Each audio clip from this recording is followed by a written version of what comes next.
오늘 우리는 기도에 대한 이야기를 들으면서 잠시 은혜를 나누려고 합니다. 교회에서 가장 많이 듣는 말이 아마 기도라는 단어일 것입니다. 어느 종교이든지 기도라는 단어, 기도라는 종교의식이 있습니다. 그런데 성경에서 특별히 오늘 예수님이 가르쳐 주신 그 기도와 다 종교에서 하는 기도는 사뭇 다릅니다. 예를 들어서 무슬림들은 성지인 사우디아라비아의 메카를 향해서 무릎을 꿇고 절을 하는데 이마와 코를 땅에 대고 7가지 의식을 연결 동작을 반복적으로 합니다. 그 하루에 5번 코란의 구절 한 구절을 암송합니다. 마치 사극이나 드라마에 나온 불교 신도들이 사찰에 가서 기도하는 것, 절하는 것과 비슷하지만 많이 다릅니다. 무슬림들의 개인 기도라는 것이 없어요. 공동 기도를 전 세계 모든 이슬람 교도들이 한 목소리로 한 가지로 기도를 한다는 것이 파워풀하다고 이야기를 합니다. 그러니까 코란의 구절을 똑같은 구절을 날마다 암송하니까 그것이 나중에 이 주문처럼 되어버립니다. 그리고 이슬람들은 이런 기도하는 행위 자체가 구원의 조건이다라고 이야기합니다. 그러니까 이슬람의 구원은 믿음이 아니라 행위입니다. 불교에서 하는 기도는 신도들이 가서 절을 하며 그 드라마에 보면 그런 절을 하며 기도하지만 사실 불교에서는 기도는 스님이 하고 신도들은 돈을 주고 기도를 삽니다. 그래서 불교에는 100일기도, 1000일기도, 무슨 삼중기도, 무슨 다양한 기도가 있습니다. 그런데 불교를 아는 사람은 알겠지만 그 기도값이 상당히 비쌉니다. 상상을 초월할 정도로 비쌉니다. 언젠가 제가 설악산에 갔는데 사찰을 진다고 기왓장에 사람들에게 돈을 받고 기도, 소원 성취, 합격 발언 이런 이 사람들 이름을 넣으면서 그런 기도를 파는 걸 봤어요. 불교의 기도는 어느 나라와 마찬가지입니다. 예를 들어 캄보디아의 불교는 절에 가서 신도들이 이제 대나무 통을 흔들어요. 그러면 거기서 대나무 조각이 하나가 뚝 떨어져 나와요. 거기에 그러면 무슨 글씨가 써 있는데 이 글씨를 보고 스님이 숫자를 풀어주는 거예요. 이게 기도입니다. 일본 불교는 제가 몇 년 전에 나리타 공항에 캐나다 가면서 한 7시간 정도 거기에 체류할 기회가 있어서 나리타 공항, 이 나리타 산에 있는 1100년 정도 된 사찰에 간 적이 있습니다. 굉장히 저에게는 의미 있었습니다. 스님들의 손에는 목탁도 들어있지 않고 연불도 한국 것과 달랐습니다. 그런데 하루에 3번 이 대웅전에서 뭔 의식을 행하는 거예요. 사람들이 많이 줄 서서 스님들이 불을 피워놓고 의식을 하면 가방 같은데 그 가방 같은 걸 갖고 와갖고 거기에 액땜할 물건들을 갖고 와서 그 불에 쬐는 거예요. 근데 그 사찰에서 불을 피우는 불은 향불이 아니라 신도들에게 판 기도 제목이 쓰여져 있는 종이와 나무 조각입니다. 그 뒤에 사진 한 장 준수 보여줄래요? 나리타 산에서 제가 찍어온 거예요. 저기 보면 무슨 만사형통, 사업번성 이런 이야기가 나와 있어요. 그게 다 ON, 무슨 종이 조각에 써여 있는 것은 약간 싸고 나무는 약간 비싸요. 여기저기에 저런 것들을 많이 걸어놨어요. 그래서 신도들이 종이를 ON을 주고 나무 조각을 사든지 종이를 사든지 갖다가 드리면 돈과 함께 그걸 돈으로 받으면 그리고 그것을 불로 태우는 거예요. 축복 문구가 거기에 들어있지요. 응답받기 원하는 사람들이 돈과 함께 제출하면 이렇게 응답을 받게 된다는 이야기지요. 이처럼 불교에서 신도들이 돈을 주고 기도를 산다는 그 행위는 전 세계 불교 다 동일합니다. 그래서 성경에서 가르쳐주신 기도는 완전히 다릅니다. 우리는 어떻게 기도해야 할까요? 사실 우리는, 대한민국은 우리의 문화 저 밑에 불교의 문화가 있기 때문에 사실 교회에서도 성경에서 말하는 예수님이 가르치신 그 기도라는 것이 아니라 불교식 기도를 합니다. 예를 들어서 그런 거죠. 목사님께 기도는 부탁하고 나는 안 해. 이거 불교식입니다. 목사님께 기도 부탁하고 목사님 중보 기도하는 거 당연히 성경적입니다만은 그 다음에 또 기도를 부탁하고 난 다음에 항상 헌금과 함께 해. 하나님께 헌금한다는 것 좋지만 어떤 의미에서 보면 기도값을 신에게 바친다는 것과 비슷합니다. 물론 목사들이 신도들을 위해서 성도들을 위해서 기도하는 것은 성경적입니다. 출애굽할 때 모세가 백성들을 애굽에서 탈출시키겠다고 하면서 10가지 재앙의 애굽에 임했습니다. 그때 바로 왕이 이스라엘 백성들을 탈출에 동의하면서 이렇게 이야기합니다. 너희는 나를 위해서 기도해줘라.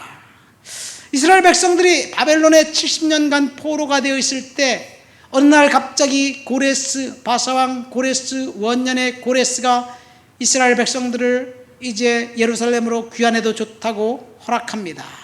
그래서 고레스 왕이 이렇게 이야기합니다. 너희는 나와 내 나라 왕자들을 위해서 기도해라. 기도를 받기 싶어서 유대인들을 바벨론에서 예루살렘으로 귀환을 명령하면서 느부갓네살 왕이 빼앗아갔던 성전 기물들, 금그릇, 은그릇, 기명들을 다 주고 그 다음에 성전을 건축하라고 명령합니다. 자, 그러니까 중보기도, 누군가를 위해서 기도한다는 것, 목회자가 성도들을 위해서 기도한다는 것 성서적입니다. 그러나 목회자 혼자 기도하는 것이 아니라 여러분들과 함께 연합해서 기도해야 될 줄 믿습니다. 그래서 성경에는 두세 사람이 합심하여 기도할 때 하나님이 이루신다는 이야기입니다. 자, 오늘 제가 왜 이런 이야기를 하냐면 진짜 기도, 오늘 제목이 뭡니까? 응답받는 기도와 잘못된 기도. 그러니까 진짜 기도와 가짜 기도, 응답받는 기도와 응답받지 못하는 기도가 있다는 것을 말씀드리기 위함입니다. 진짜 기도, 응답받는 기도가 무엇이고 가짜 기도, 응답받을 수 없는 기도가 무엇인지 본문에 예수님께서 말씀해 주고 있습니다. 첫 번째, 응답받지 못하는 가짜 기도는 뭔지 5절 말씀을 한번 다 같이 볼까요? 다 같이 5절 말씀을 읽습니다. 또 너희는 기도할 때 외식하는 자와 같이 하지 말라. 그들은 사람에게 보이려고 회당과 큰 거리 어귀에 서서 기도하기를 좋아하느니라. 내가 진실로 너희에게 이르노니 그들은 자기 상을 이미 받았느니라. 여기 가짜 기도는 외식하는 자의 기도입니다. 외식은 위선자입니다. 그러니까 위선자의 기도는 결코 하나님이 들어주지 않는다는 이야기예요. 위선이란 말은 겉과 속이 다른 게 위선이에요. 여러분, 누가 위선인가요? 저 사람 위선자야. 그렇게 우리는 평가하는 사람들이 있습니다. 만약 우리가 겉과 속이 다르고 마음에는 탐욕이 가득한데 교회에서는 경건하고 거룩한 척하는 사람들이 있다면 위선자입니다. 위선자의 기도는 하나님이 들어주지 않는다는 얘기예요. 내가 하나님 앞에서 위선자인가? 내가 위선에 빠져 있을 때 우리는 즉시 거기에서, 거짓에서, 위선에서 탈출해야만 합니다. 그렇게 하지 않으면 우리가 아무리 기도한다고 해도 들어주지 않는다는 이야기예요. 위선자의 기도는 여기 보면 사람에게 보이려고 하는 기도입니다. 여러분, 여기서 말하는 위선자는 사실은 바리새인들이에요. 바리새인들은 종교인들입니다. 종교를 직업으로 삼아 살아가는 사람들입니다. 그들이 사람들에게 보이려고 하는 기도하는 그 사람들의 기도는 듣지 않는다는 이야기예요. 그러면 누가 사람들에게 보이려고 기도합니까? 여러분들이 하나님 앞에 기도하는 것, 사람에게 보이려고 기도하는 사람 한 명도 없어요. 그러나 사실 사람에게 보이려고 기도하는 사람들, 성직자들, 목회자들, 사역자들 중에서 꽤 있을 가능성이 있습니다. 그러니까 이 말씀은 사실은 목회자인 저에게 하나님이 경고로 주신 말씀이에요. 네가 기도 많이 한다고? 네가 금식 기도했다고? 사람에게 보이려고 하는 것 아니냐? 점검해보라는 이야기예요. 여러분, 제가 가끔 들읍니다마는 종교는 사람의 영혼을 다룹니다. 근데 영혼은 우리 눈에 보이지 않지만 사람의 전부라고 할 수 있어요. 이 육체와 영혼, 사실은 육체는 껍데기입니다. 영혼이 본질이에요. 그렇기 때문에 영혼이 뭔가 잘못된 것에 후크가 딱 한번 걸리면 사람들은 거기서 헤어나올 수 없습니다. 예를 들어서 신천지 같은 이 이단에 빠진 사람들, 똑똑하고 사회적 지위가 있고 돈이 많는지 상관이 없습니다. 영혼의 덫에 걸렸기 때문에 거기서 헤어나올 수 없습니다. 그렇다면 동일한 일들이 정상적인 교회에서 일어나지 않을 수 있을까요? 성직자가 축복과 저주를 매개로 신도들을 조종할 수 있습니다. 목사가 신도들에게 기도해 준다는 명목, 여러분, 목사님이 내가 기도할게요 그러면 안 좋아하는 사람이 있습니까? 기도해 준다는데 모두 다 좋아하지요. 그러니까 성도들은 충분히 목회자를 통해서 현혹될 수도 있습니다. 이것이 지금 예수님이 목회자를 향해서 책망하신 거예요. 설교 듣는 여러분들 중에 사람에게 보이려고 기도하는 사람 아무도 없지만, 그래서 기도 제목이 있으면 가급적으로 남모르게 혼자 기도하잖아요. 근데 목회자는 다릅니다. 기도 꽤나 한다는 사람들, 기도의 은사를 받았다는 사람들, 목회자가 아니더라도 제가 기도해 드릴게요 이렇게 이야기하는 사람들 중에 하나님 앞에 죄에 빠지고 위선에 빠지면 사람에게 보이려고 기도하는 사람들도 있습니다. 기도는 하나님께 하는 것이지 사람들에게 광고하는 것이 아닙니다. 목사는 기도해 주는 것이 직업이기 때문에 때때로 광고처럼 들릴 때도 있습니다. 그러나 이것은 잘못된 기도라는 얘기예요. 두 번째 잘못된 기도는 7절에 나와 있습니다. 7절 말씀 볼까요? 너희는 또 기도할 때 이방인과 같이 중언부언하지 말라. 그들은 말을 많이 하여야 들으실 줄 생각하느니라. 여기서 보면 가짜 기도는 이방인의 기도입니다. 이방인은 하나님을 거부하고 하나님을 모르는 사람입니다.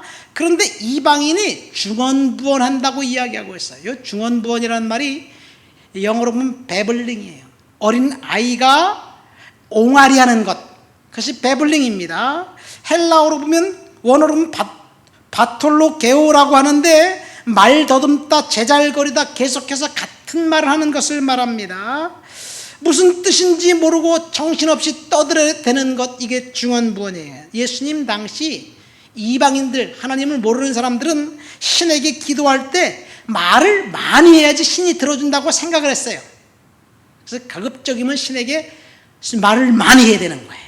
이게 중언부언입니다. 그래서 이방인들은 기도의 양이 중요하다고 생각했습니다. 그런데 성경에서 예수님이 가르쳐준 기도는 기도의 양이 중요한 것이 아니라 은밀한 데서 보시는 하나님이, 우리가 외마디를 하나님께 외칠지라도 하나님께서 들으시고 응답해 주신다는 얘기예요. 그러니까 기도를 양을 많이 뭔가 중얼중얼 거리는 그 기도는 오늘날로 말하면 뭘까요? 주문이 되는 거예요. 주문. 응? 의미도 알지 못한 채 주문을 외우는 것, 그것이 타종교의 기도, 주문이지 않습니까? 그러니까 주님은 주문은 기도가 아니라고 말씀하시는 거예요. 근데 여기서 우리 한 가지 좀 헷갈리는 게 있어요. 중언부언하는 기도와 계속 하나님 앞에 기도하는 기도와 간절히 강청하면서 열심히 응답받을 때까지 계속 기도하는 것과 어떤 차이가 있을까요? 다시 말해서 쉬지 말고 기도하라, 하나님 말씀하셨기 때문에 쉬지 말고 기도하는 것과 중언부언하는 기도의 차이는 뭔가? 사실은 이 말씀은 그 윗구절, 바리새인들이 사람에게 보이려고 큰 소리로 공개적으로 회당과 길거리에서 기도하는 그것과 비교하면 돼요. 바리새인들은 사람에게 듣기 위해서 한 기도를 또 하는데 지나간 사람이 들었잖아요. 그리고 또 새로운 사람이 오니까 그 사람 들리기에 또 기도를 해야 되잖아요. 똑같은 기도로. 이게 중언부언입니다. 사람에게 보이려고 하는 기도와 일맥상통합니다. 그러나 쉬지 말고 기도하라는 것은 골방의 기도예요. 본문에 나와 있는 은밀한 기도입니다. 그래서 우리가 기도할 때 반복해서 하나님 앞에 요구하는 것 잘못된 것 아니에요. 왜? 응답이 없으니까 계속 달라고 기도하는 거잖아요. 예? 그게 무슨 문제입니까? 예수님은 강창해라, 반복적으로 열심히 기도해라, 끈질기게 기도하라고 말씀하셨어요. 겟세마네 동산에서 예수님이 땀이 핏방울로 변할 정도로 열심히 강청했어요. 아브라함도 소돔성이 멸망당할 때 의인 50명이 있으면 멸망시킬 것입니까? 10명까지 올 때까지 간청했어요. 바울도 육체의 가시를 제거해달라고 3번 기도했다는 이야기인데 이것은 계속해서 요구한 것을 말합니다. 그러니까 응답받는 기도, 그것은 첫 번째 은밀한 중에 골방에 들어가서 하나님 앞에 기도하는 기도를 응답받는 기도라고 했는데, 이 얘기는 뭐냐? 명확한 기도 제목을 가지고 하나님 앞에 구체적으로 달라고 기도하는 기도예요. 여러분, 그러니까 우리가 가급적으로 기도 제목 대달라 그러면 어떤 사람은 그래요. 대한민국의 평화를 위해서 기도합니다. 이거는 기도가 아니에요. 가족을 위해서 기도합니다. 그것 기도가 아니에요. 사실은 가족을 위해서 기도하는데 누구를 위해서, 구체적으로 뭘 위해서 기도해야 되는 게 이게 중요한 거예요. 사실 그러니까 기도 제목을 내달라고 하면요, 기도하는 사람은 뭔가 쓸 수가 없어. 그냥 가족을 위해서 기도합니다, 축복해 주세요, 이렇게 할 수밖에 없어요. 이건 기도가 아닙니다. 구체적으로 명확하게 하나님 앞에 요청하는 기도입니다. 두 번째, 하나님이 응답받는 기도는 이방인의 기도, 중언부언하는 기도를 책망하시면서 이렇게 말씀하셨습니다. 8절에 구하기 전에 너에게 있어야 할 것을 하나님이 아신다. 그러니까 우리의 마음속에 품은 소망을 이미 아셨다는 이야기예요. 그러니까 명확하게 구체적으로 하나님 앞에 아뢰는 기도입니다. 내 자신의 소원을 하나님 앞에 응답이 될 때까지 간청하는 기도, 그 기도는 하나님이 들어주셨다 하는 이야기예요. 그러니까 우리가 오늘 읽은 본문에 보면 예수님이 제자들에게 기도를 가르쳐 주신 거예요. 성경에 보면 예수님이 기도를 얼마나 많이 제자들과 사람들에게 가르쳐 주었을까요? 성경에 보면 예수님이 기도를 딱 2번만 가르쳐 주셨어요.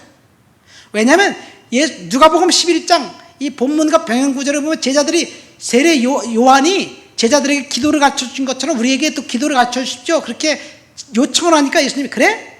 기도하는 방법을 가르쳐 줄까? 그때 가르쳐 준 것이 오늘 본문 말씀이에요.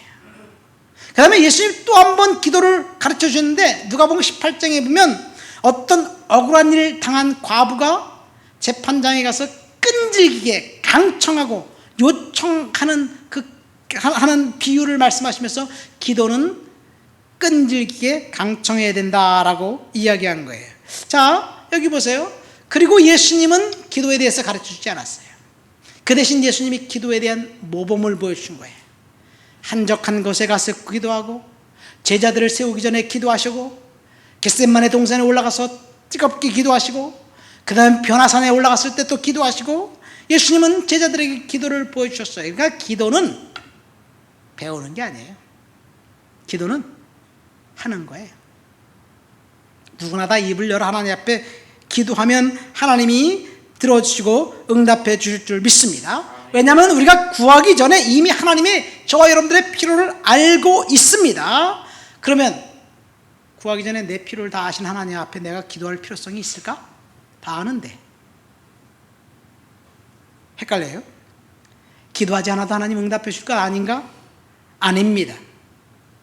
왜냐하면요, 하나님은 은밀하게 하나님 앞에 기도를 드리는 기도를 요구하시기 때문에 그래요. 만약 하나님 내가 다 아시기 때문에 내가 그냥 가만히 있으면 하나님이 채워주실 것 같은데, 하나님이 채워주시면 우리는 어떻게 생각하냐면 내가 잘났구나 그렇게 생각하기 때문에, 다 아시지만 하나님은 이 기도하는 걸 원하셔요. 그래서 기도는 절망적인 상황을 하나님의 은혜로 극적인 반전을 일으키는 작업입니다. 대단히 좋은 말 같아요. 그렇죠? 기도는 절망적인 상황을 하나님의 은혜로 극적인 반전을 일으키는 작업이다. 누가 말했을까요? 이건 제가 말한 거예요. 제가 며칠 전 묵상하다가 이렇게 묵상 노트에 이렇게 써놓고 보니까 너무너무 멋있어. 유명한 사람이 말한 게 제가 말한 거예요.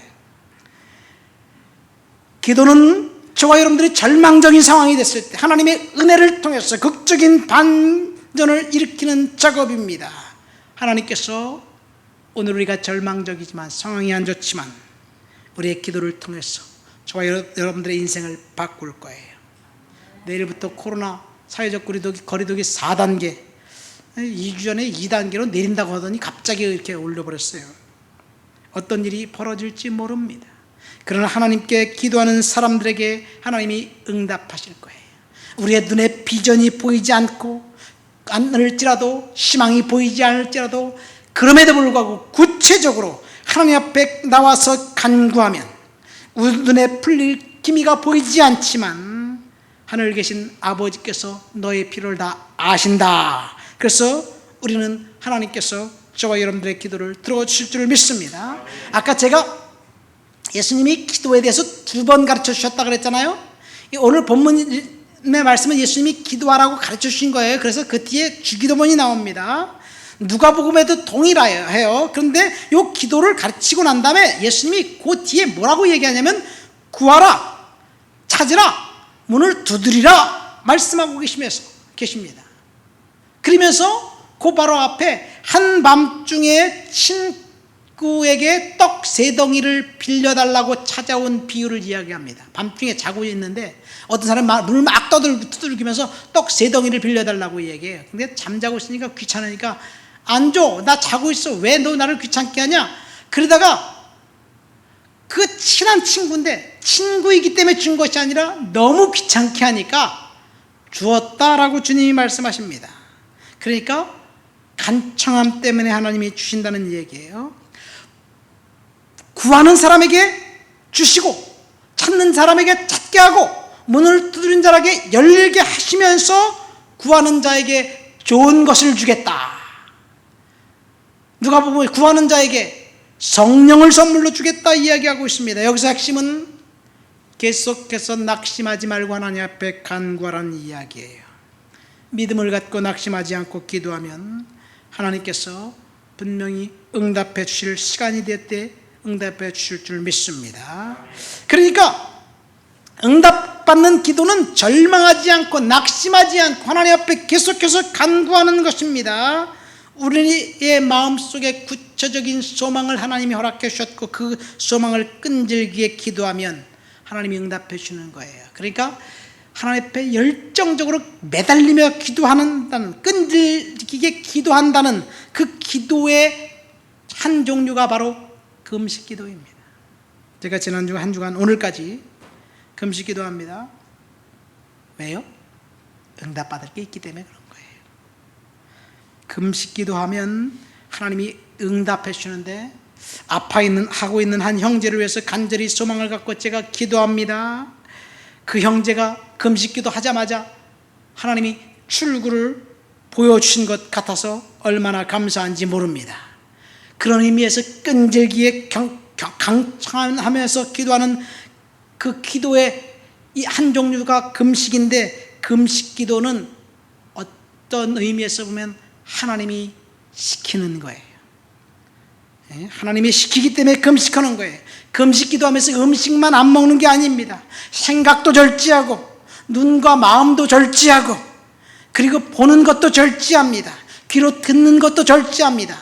금식 기도하. 그래서 가급적이면 스마트폰 들고 웹서핑하지 않고 성경 읽고 성경 쓰고 찬양 듣고 매스컴도 피하고 오락도 피하고 말씀에 집중하다 보면 하나님과 좀 더 가까워지는 거예요. 하나님이 역사하시는 겁니다. 그런데 문제가 있어요. 금식해도 강청해도 여전히 응답이 없을 때 어떻게 해야 될까요? 이때 우리가 알아야 할 성경적인 응답의 원리가 있습니다. 응답의 원리는 간단합니다. 믿음을 갖고 기다리는 거예요. 근데 기다리기가 힘들잖아요. 그렇죠?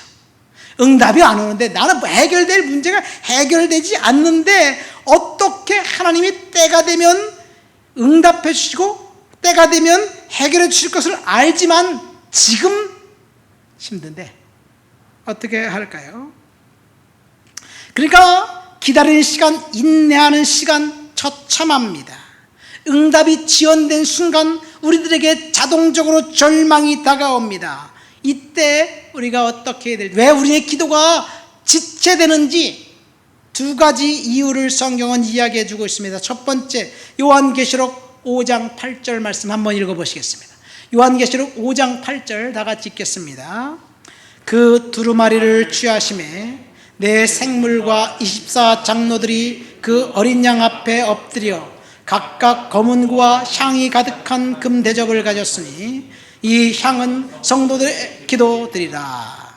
자, 여기 보면 이 천상에 금 대접이 있는데 모든 사람들이 각각 금 대접이 있어요. 그 금 대접은 용도는 우리가 하나님 앞에 드리는 기도가 하늘로 올라가서 그 금 대접에 쌓이는 거야. 얼마나 큰지 모릅니다. 그러니까 우리가 열심히 기도하고 기도의 양이 차서 금 대접에 흘러 넘치면 그 다음에 응답이 많은 거예요. 그러니까 응답이 없다? 더 기도하라는 얘기예요. 좀 더 기도하라는 사인으로 알고 하나님 앞에 낙심을 거부하고 기도해야 될 줄 믿습니다.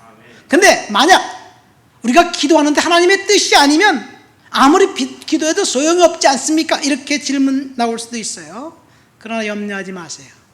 하나님의 뜻이 아닌 기도는 우리가 기도하다 보면 우리의 마음을 하나님이 바꾸셔요. 하나님 뭔가 문제를 가지고 금식기도를 시작했는데 금식기도 이틀 만에 하나님 나 그거 안 줘도 돼요? 이렇게 우리 입에서 나올 수도 있어요. 중간에 기도하기를 포기하게 만듭니다. 또는 그 기도하는 기도 제목은 까맣게 잊어버리고 기도 안 해요. 제가 중보 성도들 위해서 중보 기도하다 보면 어떤 성도를 위해서 계속해서 기도하게 됐는데 이 사람을 위해서 기도해야지 기도 제목 펴놓으면 그 다음에 다른 사람에게 넘어가고 이 사람 안 했네? 기도 제목 펴놓으면 다른 사람에게 넘어가고 이럴 수도 있어요. 그러니까 하나님이 시킵니다. 열심히 기도하다 보면 하나님께서 그것이 하나님의 뜻인지 아닌지 분별하게 됩니다. 제가 언젠가 말했죠. 황당한 기도도 하나님 앞에 해라. 괜찮다. 하나님이 시키는 기도면 계속해서 기도하게 될 것이고 응답해 주실 것이다. 제가 20대 초반에 그런 기도를 한 적이 있어요. 제가 27살에 대학을 갔는데 어느 날 갑자기 유학을 가게 해달라는 기도가 제 입속에서 나왔어요. 근데 사실 그 기도는 좀 자존심이 상했고 그리고 지금 기분이 나빠서 그래요. 내 때는 똑똑하고 공부 잘했다고 그러는데 나보다 공부 못할 때는 다 대학 가고 나는 가정 형편 때문에 대학 못 가게 되니까 친구들 보면 부럽고 샘나고 기분 나쁘고 나만 생각하면 비참하다 생각하니까 친구들을 누르려면 넌 대학 갔냐? 난 유학 갔다. 이런 소리 하고 싶어서 하나님 유학 가게 해주셔요. 그렇게 기도했는데 오기가 발동해서 그렇게 기도했는데 하나님이 계속 기도를 시키는 거예요. 기도하다 보니까 안 되겠다 생각해가지고 새벽에 교회 갔다가 하나님 앞에 인사하고 학원에 가서 영어 공부를 열심히 했어요. 근데 그 이유는 제가 유학 가기 위해서 공부한 건 아니라 사실은 대학 가게 되면 영어 공부해야 되니까 그래서 영어 공부한 거예요. 그래서 3년을 기도했습니다. 그런데요, 유학 가게 하는 기도는 하나님 계속 시키시고 영어도 시키시고 때가 되니까 27살 때 하나님이 신학교에 보내시고 31살 때 유학 보내시고 4년 만에 영어로 MDB를 마치게 하셨습니다. 그러니까 중요한 것은 하나님이 시키는 기도는 무슨 기도든지 하면 때가 되면 응답하시는 거예요. 두 번째, 응답이 지체되는 이유는 다니엘서 10장 12절부터 14절까지 있습니다. 우리 다 같이 다니엘서를 볼까요? 다 같이 읽습니다. 그가 내게 이르시되 다니엘아 두려워하지 말라. 내가 깨달으려 하여 내 하나님 앞에 스스로 겸비하게 하기로 결심하던 첫날부터 내 말이 응답받았으므로 내가 내 말로 말미암아 왔느니라.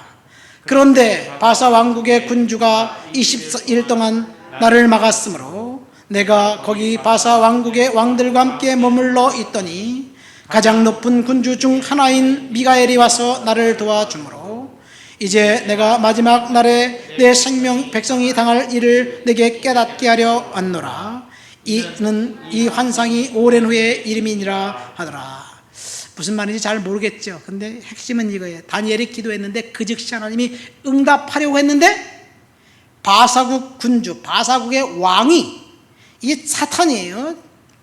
사탄이에요. 귀신들이에요. 어둠의 세력들이에요. 다니엘의 기도를 못 응답받도록 꽉 막고 있었다는 이야기예요. 며칠 동안? 21일 동안. 기도가 막히니까 하나님의 천사장인 미가엘이 와서 이 사탄을 축출해 버리니까 21일 만에 응답이 왔다는 이야기예요. 그러니까 기도는 영적인 전투입니다. 우리가 기도할 때 사탄이 방해할 수도 있습니다. 그래서 예수님께서 오늘 본문에 가르쳐주신 기도 중에서 마지막 13절에 뭐라고 이야기합니까? 우리를 시험에 들게 하지 마옵시고 다만 악에서 구하옵소서. 이렇게 기도하라는 얘기예요. 그래서 우리는 항상 기도할 때 사탄을 대적하면서 하나님 앞에 기도하면 사탄이 방해가 있을지라도 하나님께서 천사장 미가엘을 통해서 도와줘서 이기게 하시고 응답이 있게 해 주실 줄 믿습니다. 말씀을 맺습니다. 오늘 우리는 응답받는 기도와 응답받지 못하는 기도, 가짜 기도와 진짜 기도에 대해서 잠시 생각하면서 은혜를 나눴습니다. 응답받지 못하는 기도는 첫 번째 위선자들의 기도입니다. 위선자는 겉과 속이 다른 사람들입니다. 저와 여러분들이 위선에서 반드시 탈출해야 될 줄 믿습니다. 우리의 마음이 겉과 속이 다르면 사람들은 속일 수 있어도 하나님은 속일 수 없어요. 목사인 제가 굉장히 경건하고 거룩해 보이죠? 내 속마음을 여러분들은 속일 수 있어도 하나님은 속일 수 없어요. 그래서 우리는 위선에서 반드시 탈피하고 주에서 떠나야 될 줄 믿습니다. 응답받지 못하는 사람들에게 보이려고 하는 기도입니다. 하나님께서 우리의 사정을 다 알게 있기 때문에 우리가 하나님 앞에 기도해야지 사람에게 보이는 기도, 오늘 본문에 보면 바리새인들의 기도고 종교인들의 기도입니다. 제가 목사이기에 사람에게 보이는 기도를 할 개연성도 많이 있습니다. 그래서 저는 끊임없이 저 자신을 하나님 말씀 가운데 내려놓고 위선자가 되지 않도록 열심히 노력합니다. 여러분, 세 번째 응답받지 못하는 기도는 이방인들의 기도입니다. 이방인들은 신은 말을 많이 해야지 듣는 것이라고 생각했습니다. 이방인들의 기도는 요즘 말로 하면 주문이에요. 주문은 기도가 아닙니다. 그러나 응답받는 기도는 첫 골방에 들어가서 은밀한 중에 계신 하나님 앞에 명확한 기도 제목을 가지고 끊임없이 간절히 요청하며 기도하는 거예요. 내 마음에 소망을 품고 그것을 하나님께서 기도할 때 하나님이 이미 아셨습니다. 그러니까 응답받는 기도는 명확한 기도 제목을 가지고 정확하게 하나님 앞에 간구하는 거예요. 간충하는 거예요.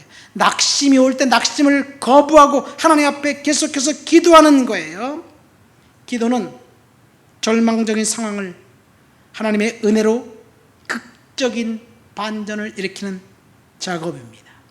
하나님 앞에 우리가 기도하면 우리 환경을 극적인 반전으로 하나님이 바꿔주실 줄 믿습니다. 우리 다 같이 통성으로 기도합니다. 하나님 아버지,